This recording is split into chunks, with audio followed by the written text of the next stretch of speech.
That shot out real fast. Oh! Yes.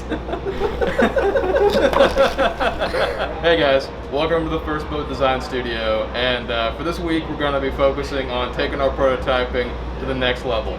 So instead of using the multi-tool like we were for the last few, we're actually going to be using real vibrational cells to attach to our pieces. I was thinking, what's the quickest way to get those without wiring and doing all the other stuff? I found this on Amazon, and this is a back massager that you can attach to your chair, but that's obviously not what we care about. We care about all the vibrational cells that are going to be in this thing.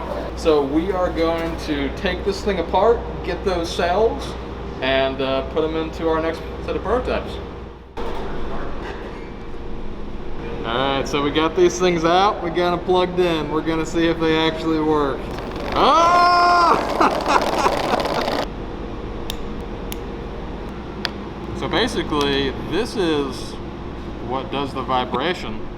It's super simple. It's just a little electric motor with a offset weight here on the center. So you can kind of see how that spins around, and just depending upon how fast it spins, that's how much vibration it creates. Alright, so for this first one, we got 2 of them on there. So it looks like that there's a little bit of vibration traveling to it, but not really enough for it to move. Let's step up the motors. Maybe add 4 or 6 and see what happens then. Well, I see a little bit more movement there from last time. It's not transferring enough of the vibration to the bottle. I think I'm going to move here to a different prototype base, and we'll see what happens. Not gonna lie, it's not going very well. I'm not seeing much movement.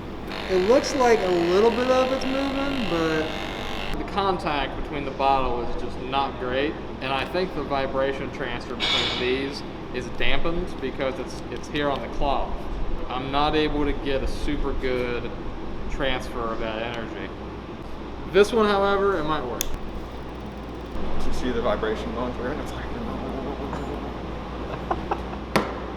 Yeah, some of the weights are actually hitting things, so we got to optimize where they're positioned and make sure we're not smacking things around. It's transferring quite a bit, but the motors are also shifting and moving around. Oh wow. Oh, there we go. I guess that's the max it can go right there. Well, it definitely is it's a pretty strong vibration, I'll give you that. I don't know if it's as strong as the multi-tool, but it's definitely a lot more easy to use when it comes to like attaching this thing.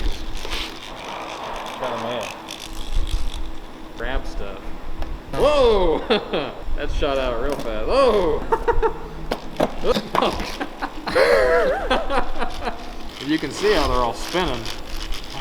It's actually quite a bit of vibration being transferred through. I think this was definitely the best working I've seen yet from the lineup.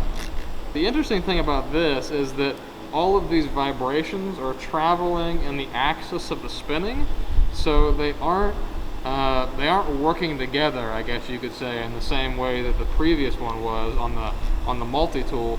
The multi-tool goes like this, and it does it so fast that you're not even able to see how fast it goes. But with this, all the vibrations are kind of going in different ways. So I don't know if they're working together in a good way or not.